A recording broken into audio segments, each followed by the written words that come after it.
لنمرة 8 حسن. مباراة كبيرة جدا جدا وشوطة وضربة. أحمد حسن يا ولد يا لعيب لمجدي الصياد، ومجدي الصياد بيشوط من 30 ياردة عالية. استاد الشاذلي زويتن في العاصمة التونسية الشقيقة. ونستعد عضو مجلس إدارة الإسماعيلي وقائم بأعمال أمين الصندوق ومعه المستشار سامي عبد الرحيم نائب رئيس، لكن بتتردد اللاعب سعفان جابر أمامية تصليحة بدماغه ناحية اليمين قوية شوية وكورة حلوة ويعدي وتتلعب بالعرض يا ماشي ثابت الباب اليمين، لكن بتطول منه ياخدها الإسماعيلي.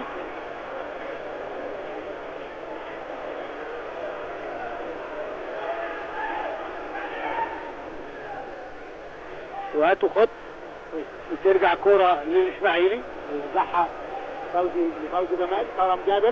كرم جابر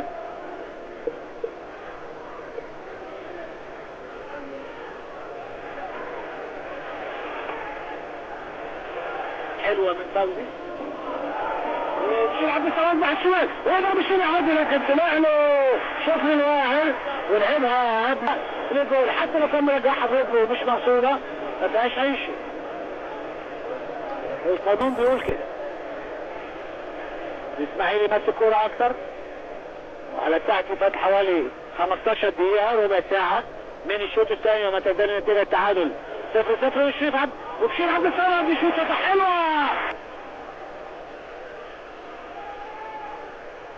هيتلعب الأوفر. الكورة ماشية يطلعها برافو يا سعفان بيطلع كورة ترجي. عياد الحمروني حريف عياد الحمروني بيلم كورة لكن في وسط اثنين وبيقابله أكتر من لاعب وتتقطع وممكن تبقى هجمة مرتدة وماشي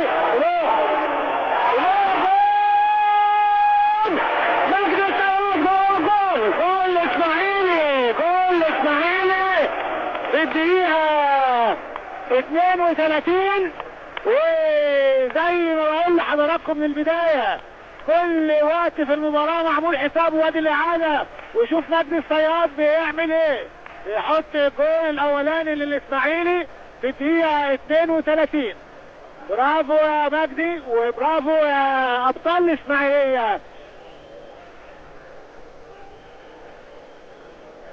حوالي 34 دقيقة من الشوط الثاني وأصبحت نتيجة تقدم الإسماعيلي بالجول اللي أحرزه مجدي الصياد في الدقيقة 30. وادي هجمة ثانية للإسماعيلي وثقة بقى وكرة الأوفر وفي وبيطور الهجوم وماسك كرة وانفراد وتطلع بره مروان البكري وكرة طويلة أمامية يصح أحمد رزق والإسماعيلي ماسك كورة.